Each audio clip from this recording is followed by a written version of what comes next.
Hello everybody, Andrew from First Things Foundation here. Today we're just doing a little short video with Oswald Farley out in the Georgian Republic in Helsinki. He'll tell you all about it. But basically this is just a little highlight reel talking about the field worker experience, the immersion, a little bit about phase 2, but mostly a lot about the philosophy and the nature of the work. And so for people who are interested in learning more, this is a great starting point about what fieldwork looks like, what's involved. Hope you enjoy. It's pretty quick, and we'll see you around. Who are you? What are you doing? Where are you? What is your role in First Things Foundation? Sure, thanks. So my name's Oswald or Alistair, depending on who you ask. And I'm a field worker for First Things Foundation, and I'm currently living and working in a small city called Helsinki in the southwest of Georgia, which is about 20 miles away from the Turkish border, far away from the capital, the main city, Tbilisi. And I'm a vanguard field worker, which basically means I'm the first person to work here for First Things Foundation. And I'm currently transitioning from phase 1 of the work, which is immersionship, and then into phase 2, which is helping find and working with local people, creators, all different kinds of people here. What does it mean to be a field worker for First Things Foundation?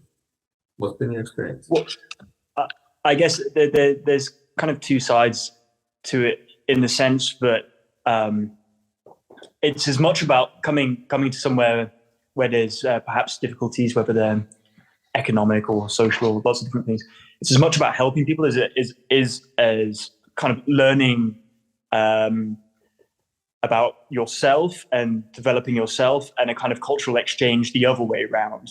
I think that up to this stage so far, most of my work has been about learning about Georgia and what exists here that I don't have back home, and what eventually I can take back home with me as well, and how that can benefit, the way I live my life back home, my family, my local area as well.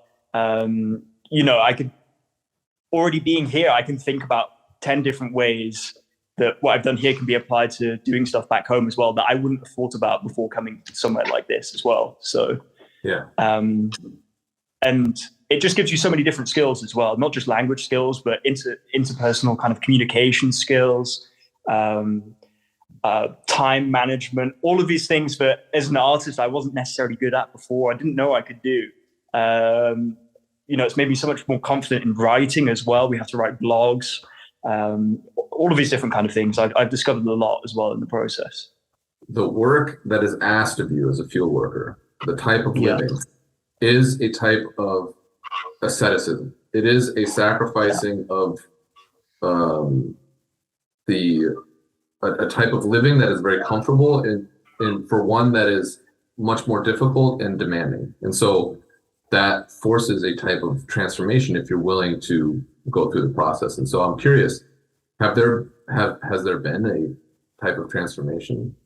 Yeah, definitely. I think a lot of it has to do with the pace of life here as well. And like the other sites in Africa and in Guatemala as well, compared to somewhere like England or the US, the pace of life is much slower.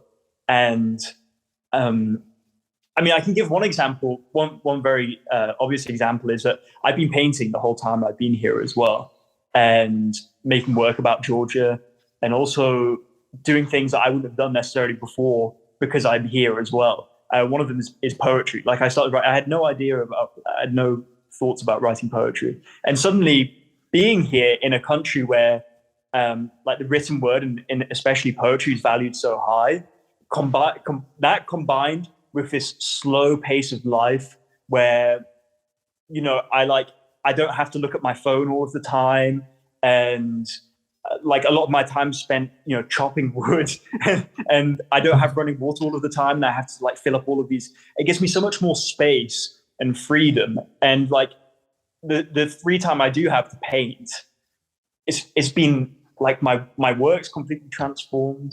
And also another thing about Georgia is that I got to immerse myself in a very kind of traditional old Christian country as well.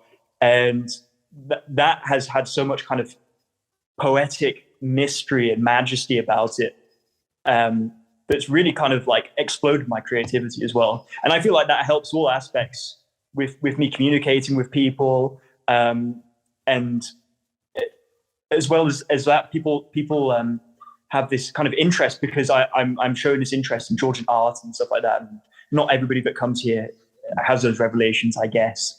But that's kind of been my experience so far. To me, it sounds like there's all these restrictions, yet what you're telling me is that no. It's actually a type of freedom, because you're released from all the distractions in a way. And is that one way to look at it? Is that your life was forced to become focused on the essentials, and perhaps because of that slowness and focus and attentiveness to the immediate things like water and fire, literally, you're able to, I don't know, expand in some way and integrate thoughts more clearly and just do things that maybe the West doesn't allow for so much, you know? Yeah, exactly. I feel like, yeah, definitely. And there's lots of parallels to painting as well, but those limitations really expand your creative horizons, I would say a lot. I mean, with the one analogy of painting, of course, is that like you can have a palette with lots of different colors on. You can have a palette with 150 different colors on.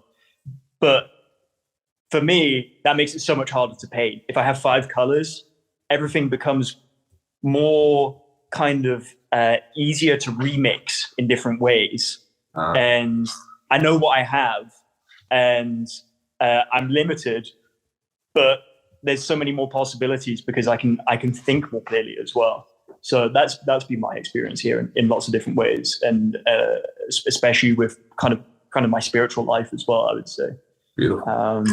Yeah, I have to stress, you can go to Sierra Leone still, and you can have an iPhone in your pocket, and you can, even the Sierra Leoneans have phones and internet and watch Instagram shorts and TikTok and stuff. So you that's still a trap you can fall into. You have to be careful, but it's a good place to really distance yourself from that as well.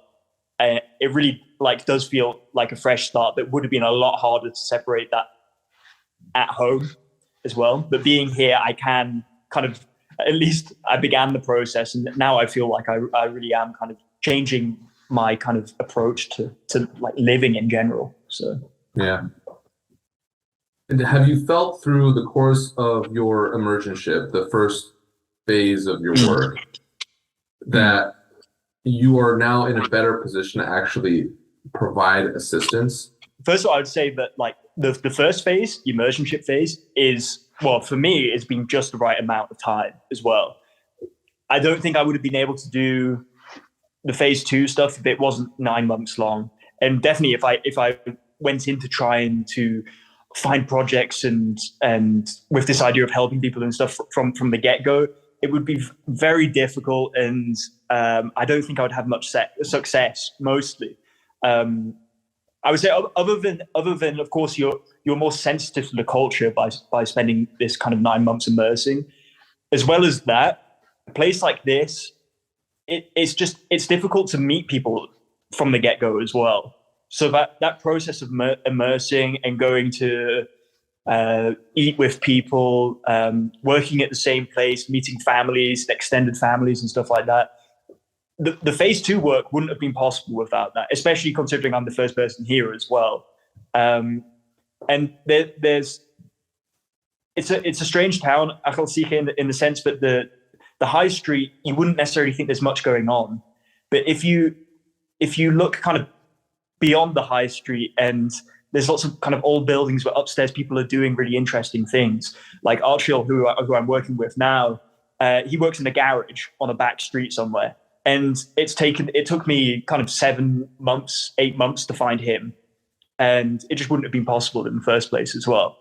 And it took lots of connections to make in order to get to him Right. as well, for this person who has this great idea and vision to do something that will help lots of other people as well. So, What does that mean when you say you're searching for projects? Are you doing a specific kind of project, or what do you mean by that?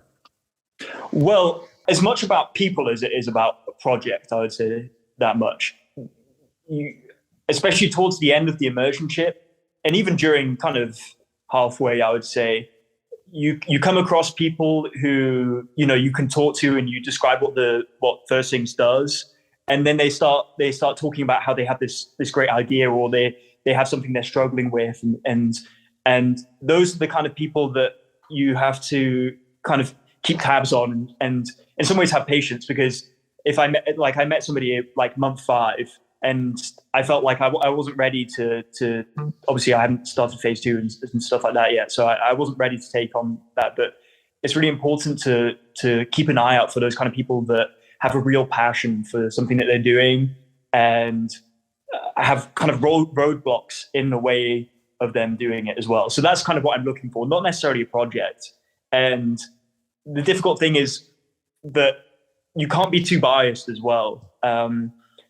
You shouldn't come into somewhere like this with an idea of projects that you'd like and projects that you want to work with as well, because ultimately people here know what they need as well. So it's much more about listening and learning to listen to people as well. So